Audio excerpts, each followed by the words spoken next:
even coming in before the tournament, LemonDogs is always looking towards the future. They are such a young team. So many 17-year-olds on that squad. They were the #1 seed in the regular season for the summer split of the European LCS. So they know they have plenty of potential moving forward. And they're just still looking to win. And we'll see what they can do as they hop into this game. It was a long road for pretty much every team coming into this. It was kind of like, hey, you know, now we have this chance. We can qualify for Worlds, and we get here. And then you don't see the gap between the skill, but you see what different styles that people play. And that itself creates the gap. It's not that people are far behind in skill set. It's the execution of what they're doing, how fast the rotations are. So it's crazy to see, you know, what was having a long extended run in the EU scene is, you know, not as strong here because of what's happened around the world. Yeah, the speed of the game so far in this World Championship has definitely kind of surpassed LemonDogs and Gaming Gear both. Gaming Gear in the International Wildcard Tournament was a team that would kind of withstand the laning phase and then come in and win team fights. And LemonDogs, likewise, was one of the most conservative, slow-play teams in the European LCS with excessively strong laning phases, which is why I'm kind of excited for this matchup, because they have somewhat similar styles, and it will be an opportunity for them to kind of not get outpaced and kind of play their game. And the bans coming out here are already showing a little bit of flavor. The Aatrox ban, which had previously mainly only been a European pick, it's a rather European affair right here, and they're actually letting Zed through, which has been a pattern today. I really wonder if we're going to see the Riven counterpick. They're at least tooling with it. It's funny how, I guess, influential or impressionable, as Double Lift said, that players Everyone are. Here is, exactly, right? We see the Kog'Maw. The Riven obviously isn't getting picked, but, you know, people weighing in on things, they see that works now, so it may be thought to be picked up by somebody else because everything's getting banned out here, and it's going to have to be that spice, that variety that wins it. The Riven's worked all right in lane so far, but I can't actually say that Faker's played incredibly in either of those Riven games. This is true. He was dying a few times, and the picks and bans in this game are kind of crazy when we consider the overall scope of this World Championship. The fact that Zed, Ahri, Corki, and Shen have all been getting through already. I know that Zed and Shen combined were already 100% pick or ban. Zed has been banned in the majority of the games, but they're really just kind of trading power picks with each other. I like at this it. point. This is like super comfort coming in for these guys. We'll have to see what NukeDuck puts in for himself. It looks like everybody's getting their own choice here for LemonDogs on their side. We'll have to see what he decides. Right now, we got tabs on your screen. Diana is good against Ahri. Yeah. It's something that we haven't seen that much of recently since Diana's kind of fallen off. But back when Diana was big, it was extremely successful. And it would also combo very well if they wanted to do any type of dive buddy or, you know, dive party, because they'd have Shen, Vi, and Diana if they wanted to go in and potentially kill Deadly Brothers Corki. These are going to be very telling next few picks for LemonDogs, because even with the Vi, you're generally expecting an assassin-type mid laner from NukeDuck, and considering that Fizz was banned away and that Zed and Ahri are already on Gaming Gear, Diana's kind of the one that he would have left if they decide to get it with their last pick. All up to Deadly Brother and Spyro now, rather. We do have that AD carry on the board, so we're looking for support. We're looking for jungle coming out of Gaming Gear. At least they can still play with the Teemo pick. At least they can. Teemo plays. We will have to see what they decide to go with. Yeah, like you said, they have an immense amount of high priority picks, which makes me think that everybody is going to be trying to get kills in their lanes. The solo lanes, even if the duo lanes are going up against each other, it's going to be quite deadly. And those are my favorite duo lanes, the ones that'll tell you we'd rather match up 2v2 because we want to fight. Yeah, those are the power duo lanes, the ones that want to just push extremely quickly. But with the Sona ban, playing the crowd. With the Sona ban, they're incapable of doing the Sona Corki lane that has had so much success so far in the World Championships. I like the fact here that Gaming Gear is going with the double assassin. It's a very similar look that Fnatic had yesterday when they were able to beat Samsung Galaxy Ozone, except Fnatic had Kassadin in the mid lane and a Zed in the top lane. They should still be able, Gaming Gear should still be able to do similar flank strategies here. Two can play that game, says Mithy. I can pick Teemo as well. See, two Teemos. You guys will have fun with this one. But really, to finish the point on the double assassin, Gaming Gear is going to be looking to flank these fights, which means if LemonDogs has strong enough straight-up initiation, they're going to be able to bypass that and not allow the assassin's flanking time. 20 seconds left on the clock. They're deciding here. Nukeduck could play the Zyra, but that's not going to happen. It's going to be the Kassadin mid lane. Looks like he will run teleport on that as well. Something we see from Europe a bit more than really any other region. Yeah, the Kassadin is definitely a favorite of Xpeke, who Fnatic is first place currently on the other group. And we thought it was going to be an assassin for Nukeduck in the mid lane, basically to combo with Vi. The level 6 gank from Vi plus an assassin in mid lane is generally just instantaneous destruction of the enemy mid laner. It was either that or Diana, and they decided to go with Kassadin, which I think is a much more versatile pick overall for LemonDogs. Yeah. And knowing that Gaming Gear is a team that doesn't necessarily have crazy aggression in the early game laning phase, I think it's a better pick overall for LemonDogs. And you got Zoro, where is he? Going on Shen. So he's really, actually, as they, you hear Crepo say, he's the one that kind of roam whenever he wants to, but now that he's on Shen, maybe he'll be stuck in the top lane on the island. We'll have to see what they can fare for each other. He is going to be up against, again, that Zed picked along with another AP carry, which is Ahri this time. Yeah. So we'll have to see. I want to see that matchup, actually. Zoro Zero versus Zed in the top lane, just the ninja lore battle in a sense. But also because if Zoro Zero can't do his standard push up the lane and fall back, Supremacy in that lane is going to have actually a large impact on the mid lane as well, where, since it's an early game Kassadin, Nukeduck is going to need a lot of help. Well, Nukeduck usually gets a lot of help from Dexter, though. Almost always. Almost always. A bit of an extension of that mid lane. So as the teams are headed onto the Rift, let's quickly check out how the fans voted. According to LOLesports.com, 92% of you think that LemonDogs will win their second match here at Worlds, and the analysts pick LemonDogs as well. Whenever it gets over 90%, it's always a little daunting to look at that list, because having only the single digits on one team's vote means it's a very low percentage. And this ups LemonDogs' percentage of being voted to win. That is true, actually. Yeah. And in the past, when LemonDogs has been getting voted to win, as most teams that are underestimated all the time, as soon, it's this phenomenon I've witnessed across like all sports, as soon as an underdog team or a team that no one believes in gets believed in, they almost instantly disappoint. It's the strangest thing. You need to earn it over time. It can't put too much faith in them, and it just puts too much weight on them overall. We'll have to see what these teams have for each other. The beginning of our fourth game of the day, LemonDogs versus GG.eu, going out just wards to start, no fighting, and really nobody has even seen each other just yet, with LemonDogs looking to squeeze into the top part of that jungle soon. We've seen a surprising amount of level 1 shenanigans so far in the World Championship. Stop spamming that recall, it's noisy. The rest of LemonDogs is going to probably try to move in here. NBS is doing the human scout right now, while the rest of Gaming Gear is kind of scattered amongst their red side. This, to me, actually shows that Gaming Gear is highly disorganized right now at level 1, whereas LemonDogs is actually executing a strategy here as they invade. They do have 5 strong going in, which means they're pretty much going to hold this spot. Will they decide to go back and get something out of this? They have to choose that within the next few minutes here. They do pick down the pink, and that's going to be all they really wanted. Yep. That means as well, since MBS saw them going in, Gaming Gear, what is their game here right now? Because Gaming Gear is undermanned in the first invade, so they're blind right now as well. Since they don't have pink wards down, they have no idea if they got spotted coming in here. And they also have no idea whether LemonDogs went back to base or not. This is an extremely dangerous blue buff right now for Gaming Gear, as the rest of LemonDogs is just pushing it back. This could very well set a Lunar really far back in the jungle. They're probably going to fight over this. And this is going to be hard for him. It appears like they're going to put their solo lanes on the outside, unless we see Zed and MBS going towards that mid lane. Right now they're all kind of huddling together so they can get the aggression on this, but there's a bit of time being wasted here. Part of me really wants them to just fight right now, because it's 4-on-4. They're clearly wanting to fight over this blue buff. No one is getting lane experience. Well, this is the dance. So right now, this is going to force the smite. This is pretty much Gaming Gear's getting out of this. It's a smite race at this point. LemonDogs can't clear the ward that is in their blue buff right now. That is one healthy golem. How long are they going to do this for, Riv? Quite a bit of time. Oh, there's one. Do-si-do. One of the small ones is down. Mazarin's quite low. We can see Zoro went hard in that top lane. Hey, guys. How we doing? Coming in on 3 minutes on the clock. Those standards, the reason why lawn darts are illegal. Oh, a little bit of damage here. Nukeduck from the bottom lane, but he's got eyes on floating over his head, so they're going to be going in on this one. That blue buff is highly coveted and grabbed away by Dexter, it seems. Mazarin in the top lane. One last key strike, and it goes to Zoro.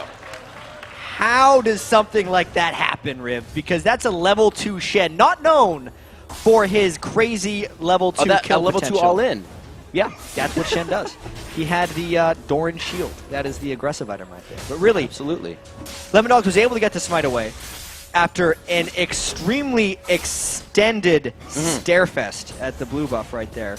That basically gives LemonDogs an incredible start. I feel like what actually happened in the top lane, Mazarin, since he is kind of the leader of Gaming Gear, may have been spending too much attention worrying about what was happening on the other side of the map and not dealing with his own business. And that's why 0-0 was able to kind of Wondering kill him if and he needed surprise to him. be present. Exactly. He was just thinking too much and probably trying to make calls halfway across the map.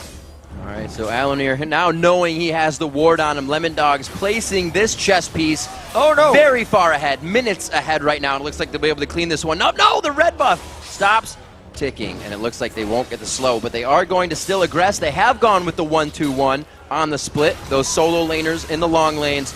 We'll see if the duos here can get this one back. Looks like they are able to grab... No, Dexter.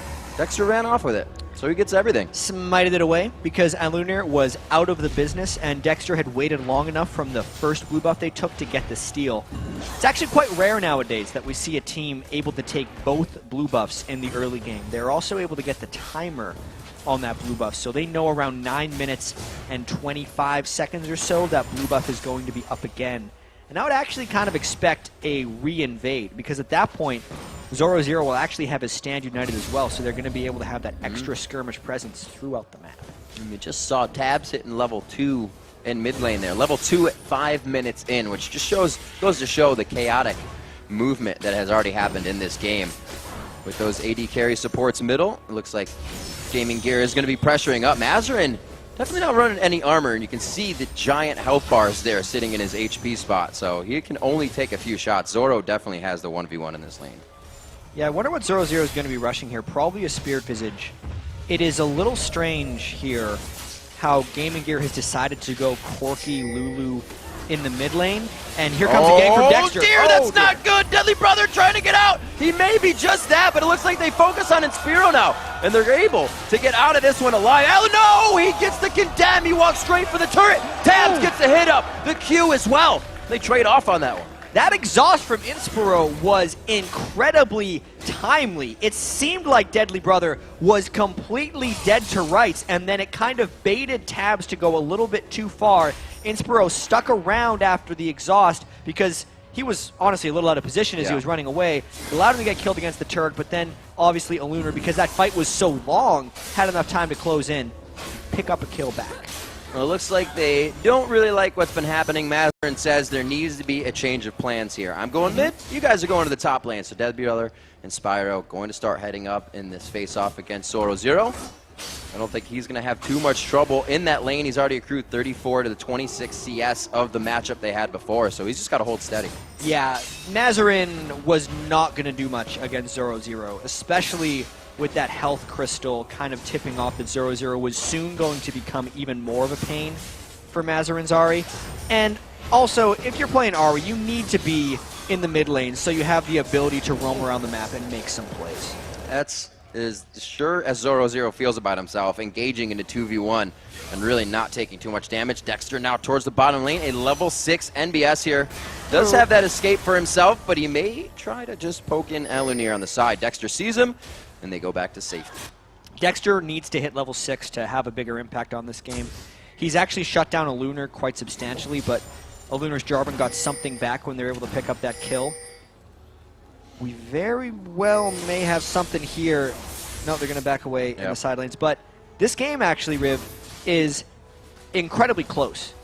Coming into the game, Gaming Gear has yet to pick up a win, but surprisingly, LemonDogs has only had one win in the entire World Championship. And despite the early advantages that LemonDogs was able to take with 0-0 1v1ing Mazarin in the top lane, and with Dexter winning the Smite War at his own blue buff, Gaming Gear is really hanging in there. And if we look at the way Gaming Gear won games during the International Wildcard Tournament, it was actually by sticking around, sometimes even losing the laning phase slightly, and then making plays in team fights. So by those accounts, Gaming Gear is actually on track in this game. It's not that they know to stop it right away, but they do know how to just kind of clog up what's happening, what's going wrong.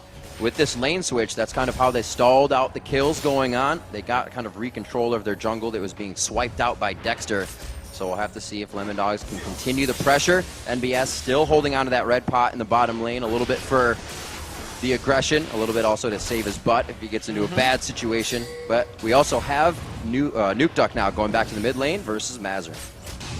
Yeah, I'm very interested to see how that mid lane actually plays out, knowing that Nukeduck and Dexter are both level 6. We already saw one attempted approach where Dexter camped right behind that top left wall in the mid lane, and he actually didn't Vault Breaker into range to land Assault and Battery onto Mazarin. Mazarin didn't even have to burn Ari's Spirit Rush to escape. That is effectively the guaranteed gank for LemonDogs, and it means Mazarin has to play like extremely scared. Yes. There's a word for that, but it is not a friendly place to be in. We can see him returning to lane. Right now we have Alanir backing in the jungle. Not too much, that's not coordination, but you can see that Gaming Gear is setting themselves up. They're not exactly in the position to start making these impact plays just yet. The wards in the favor of LemonDogs towards Dragon and their side of the jungle. You can see the aggression here from the bottom lane. LemonDogs not having any problem keeping this lane pushed. No, and there's that gank in the mid lane we talked about. Ooh, Mazarin holding down to the ulti, making sure he gets out, but they're trying to get some damage in as well. Good offense is also a good defense. Hey, when that gank doesn't work in mid lane, that's fantastic for Gaming Gear, once again. Dexter's big ultimate is down. The big thing here, though, is they're trying to get a little bit back, knowing they've taken Mazarin so low. They're trying to steal that blue buff away. It's another Smite War if they get to that. Alunar does not have as much backup. Zed is coming in, though. He is always invited to a party he doesn't want to be in right now. The blue buff also going very low. Again, taken out there by Dexter, and it looks like they're going to start heading towards Mazarin. The ultimate is canceled. That bottom lane, again, condemned against the wall. Taz is just pinning people up in this lane. There is still a lot of dancing going around. We saw the repeated blue buff flash.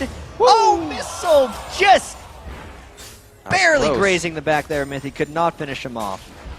But the delayed blue buff and steal from LemonDogs did come through, but that still has to be transitioned into an advantage. It stops Mazarin from getting a blue buff, which should give Nukeduck a little bit of an edge here coming up in the mid lane. But the lead has not actually shown itself yet, knowing the game is still only a couple of hundred gold. You're right. LemonDogs. They're doing the things that affects them. They've stolen Alanir's first blue, the second blue for Mazarin, who had a tough time in the top lane. So they're working on it, but the objective's not there to be grabbed yet. They may try after this one. Can't do it as a dragon, but Inspiro going to take some good damage here. Third bolt is going to be shielded off a bit by the damage. And here from the top lane, Alanir looking like he could go in. 2 shots, the barrier's off. Alanir from the side, low on mana, makes it count with just the Cataclysm. He walks it in for the sure secured kill. We'll call that Tabs being a bit of a greed boy right there, because he had no reason to go in for that kill. He went completely past his safety net.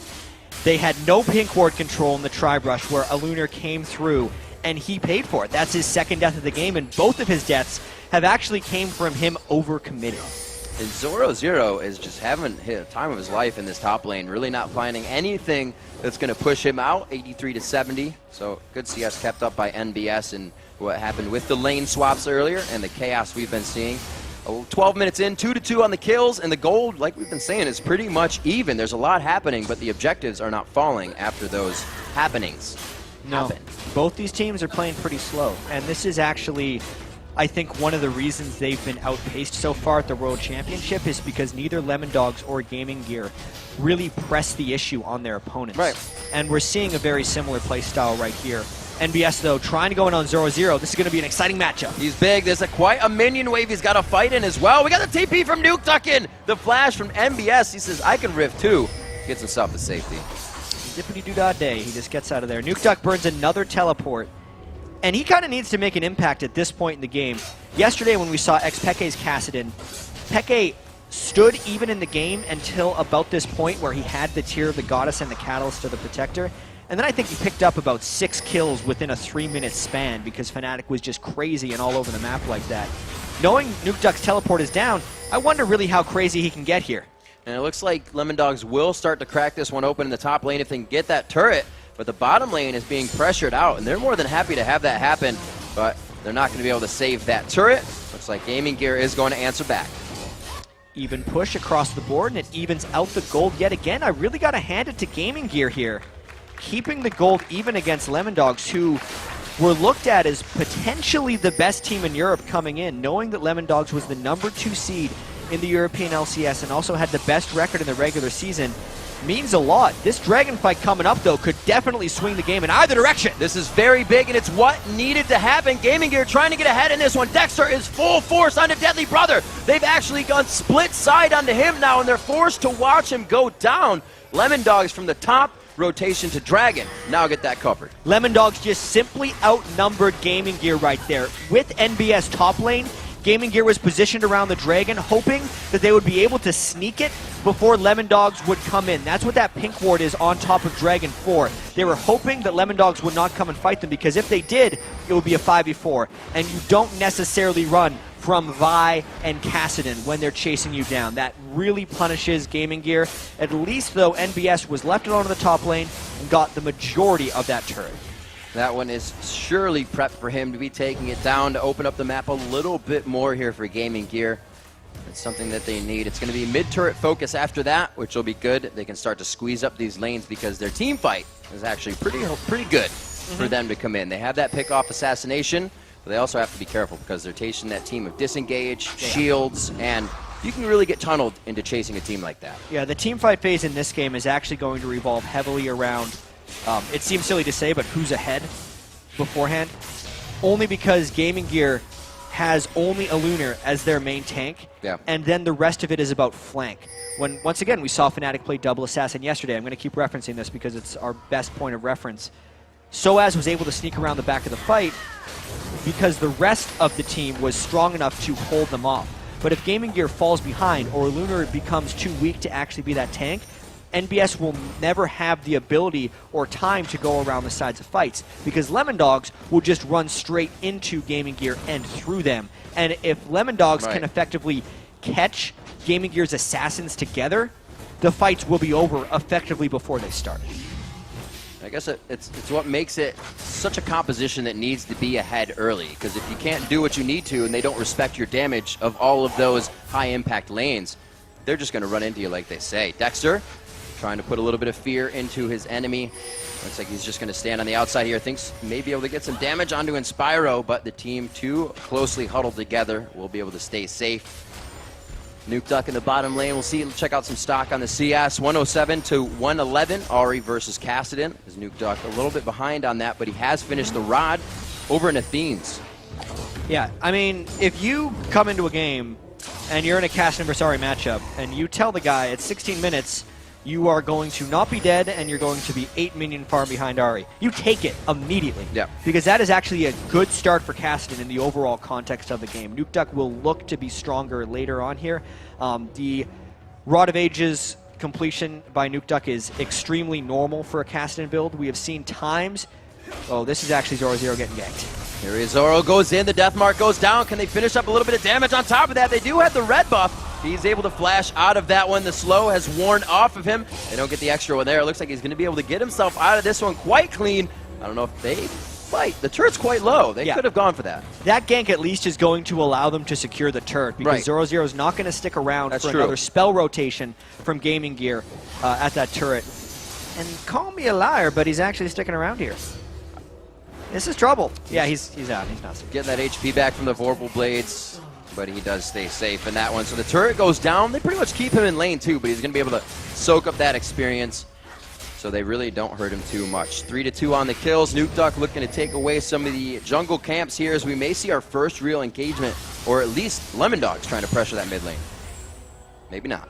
It might be the next. The thing is, these are two teams that throughout the World Championships have not taken initiative, and that's why we're seeing them have this farm out against each other right now. They're really just waiting until they're comfortable, or they're hoping to play a reactive game instead of a proactive game. There's been a few proactive moves that LemonDogs has tried to pull off, with Nuke Duck teleporting in or with Zoro Zero Shen ulting on top of Vi, but even all of those have only resulted in very minimal overall gains. I also look at the build path of Zoro Zero in the top lane here, and the Sunfire Cape being completed was actually extremely key in him staying alive against a Lunar and NBS, because initially we were thinking he was going to rush the Spirit Visage, but because Mazarin has completely abandoned that lane, he very quickly and nimbly changed past to Sunfire Cape, and because he's been able to get the Sunfire Cape, he also provides us a consistent split push threat right now, which is actually one of the big reasons LemonDogs has pulled 1,000 gold ahead.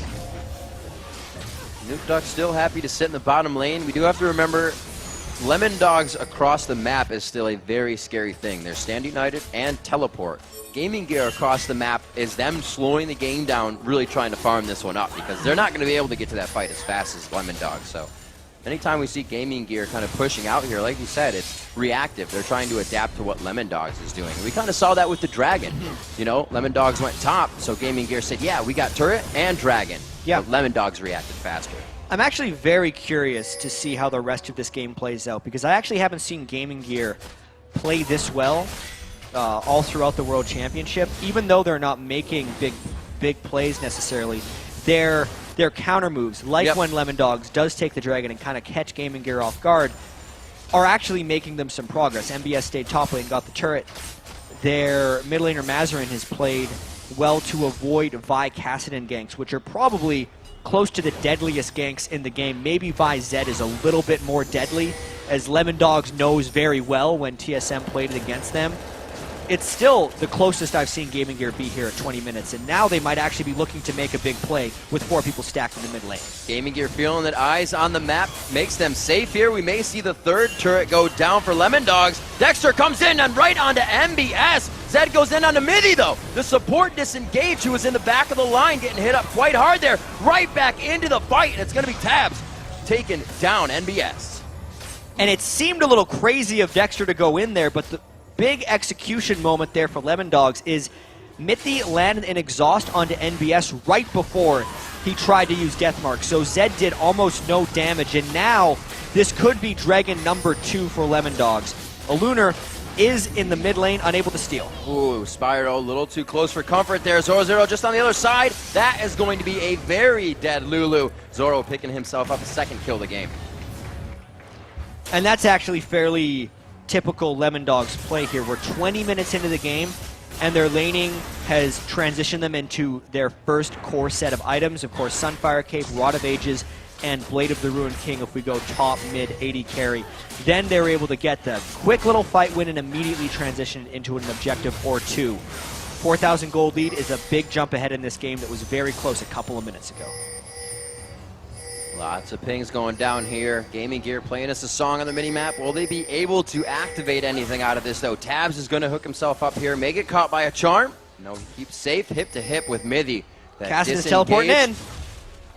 There he is. Below it, blue buff. They don't know that he came in. They do not have wards on that. They're going to be walking right into him. Mazarin gets the silence on. Deadly Brother trying to put on the Gatling, and it's going to be all about Alunir with the Cataclysm. Will they be able to turn this around? Mithy falls as Mazarin finds himself a kill. Deadly Brother is the focus, though, and they got perfect lockdown on him. Dexter's over the wall, and they have a 2v2 now on the side of the river. Alunir looks like he's going down as MBS gets 1v1 by Vayne. They continue to go on to the fight as Alunir chased by Dexter. They split off once more, knowing it's the safest bet, but both of them look to go down.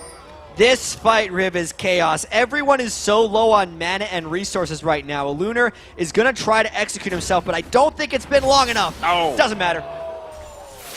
0-0. That's close. Flies in. It actually was kind of close. Very extended fight that we saw in that one. It shows kind of the closeness of the game and where the players are. People now going back to buy are going to have the items that would have zeroed each other out, but there was a lot of, only 25% damage here and there from full spell reels. Yeah. It's going to be different. It also turned into an extremely scattered fight, Yeah. only because the amount of assassins we have in this game. NBS and Mazarin are never going to have a traditional team fight in the sense of clean engaging and comboing together. Especially when they're on the defensive, because everyone on Gaming Gear could just split up into many different ways of running away. And then likewise, LemonDogs expended all of their mana chasing them down. NukeDuck and Dexter were both completely spent by the end of that, and it was actually very surprising to me when 0-0 still had his flash up at the end of that fight to secure the kill when a Lunar tried to execute himself on that inner turret. Bit of a swing there in kills. 8-3 now coming up for LemonDogs. They have a for sure hold on these team fights as they come in. Looking at a few core items now as that Archangels is finished up with a Rod of Ages now for NukeDuck. The Triforce coming out onto 0-0 instead of a build for the Blade of the Rune King that we've seen some Shen's building now, that Triforce.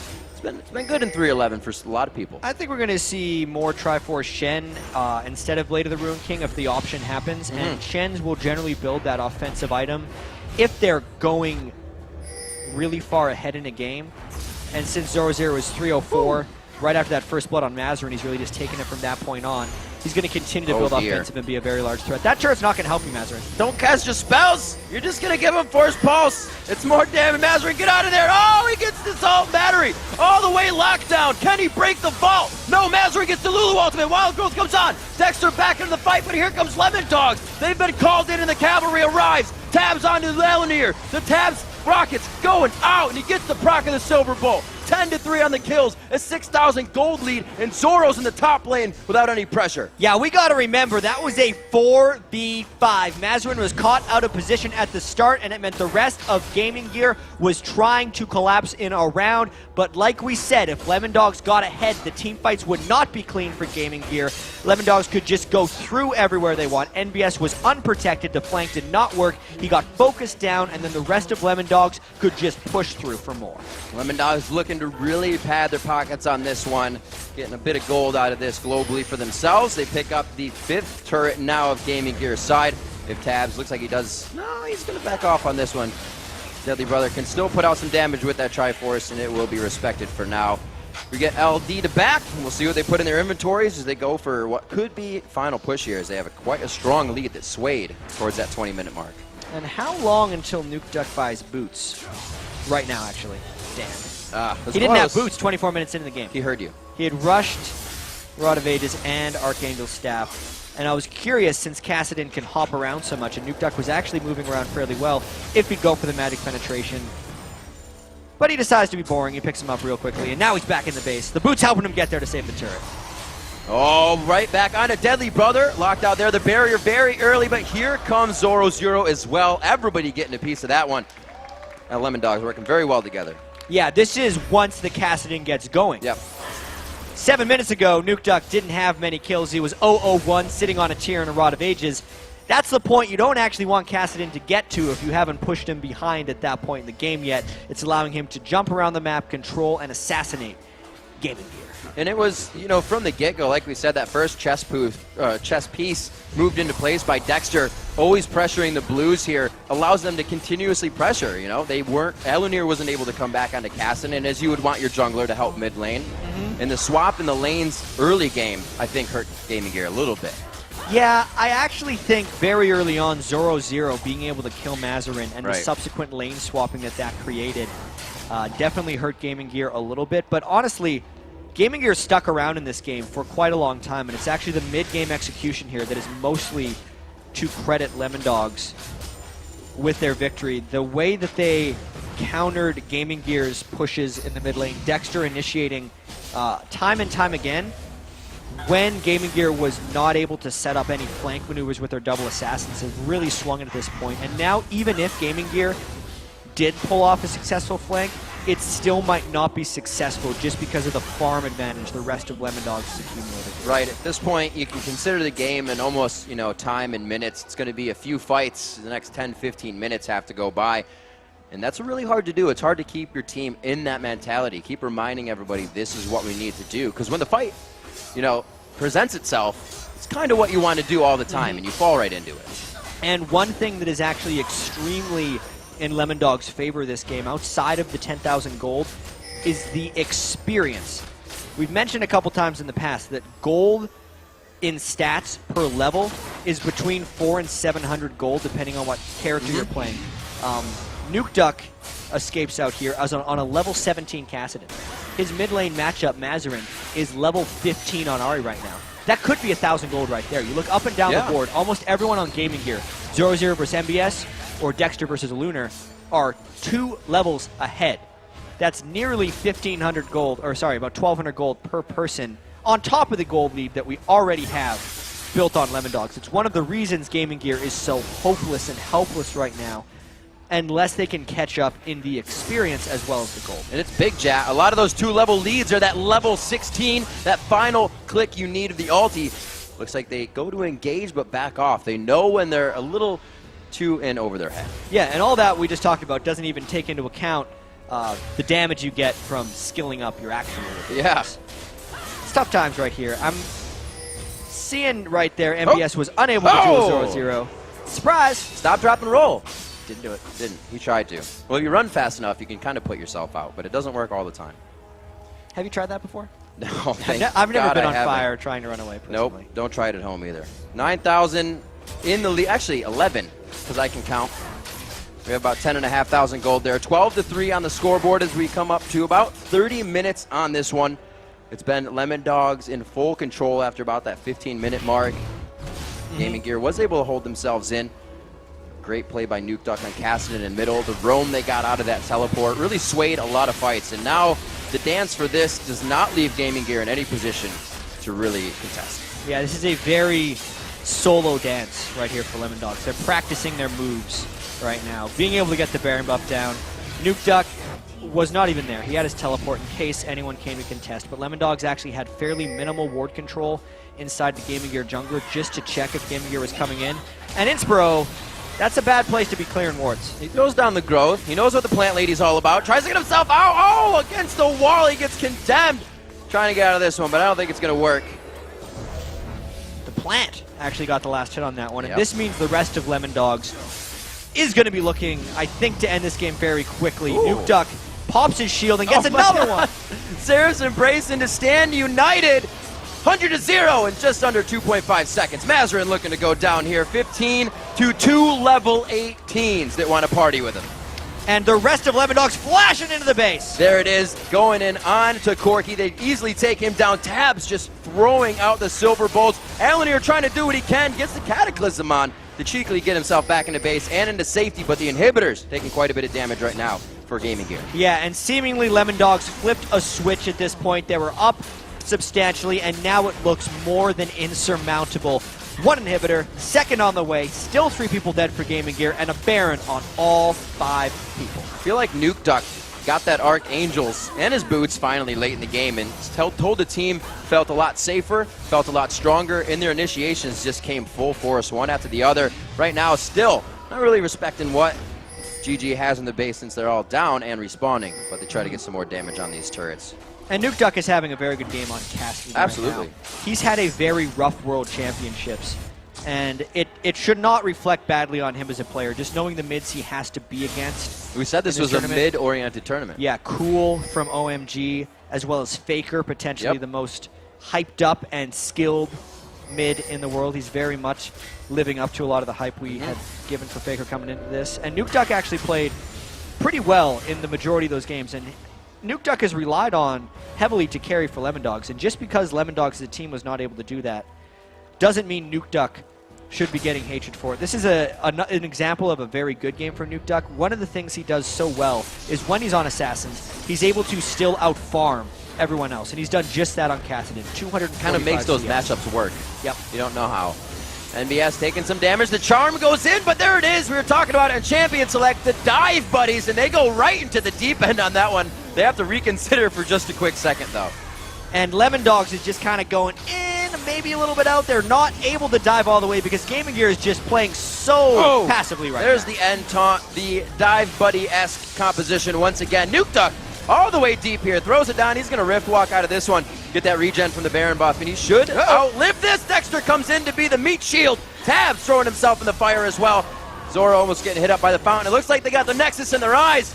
Looks like they got the victory as well to go under the belt. Nuke Duck using all of his active spells right there, including the teleport. Nexus going down. Looks like LemonDogs picks up a clean and decisive victory. Very well played there. Very slow in the early game. You could see that both teams giving each other the respect that was required. And once they found that item threshold, the 15 minutes, they got the Triforce on Shen. They got a lot of things in their pocket. They knew they were they're in the lead, and it's not something we see very often, but they took control. Shen actually ended up building a Blade of the Ruined King. Finally. And a Triforce on Shen because he felt happy for the damage, but smiles all around for Gaming Gear as well. They know the situation they're in. They're still trying to get wins, and despite the ending of that game, Gaming Gear did stick around fairly well. The playstyle matchup between LemonDogs was very similar between these two teams, and it turned out in the end, LemonDogs just played the mid-game better. They executed a couple fights better and took their lead from there.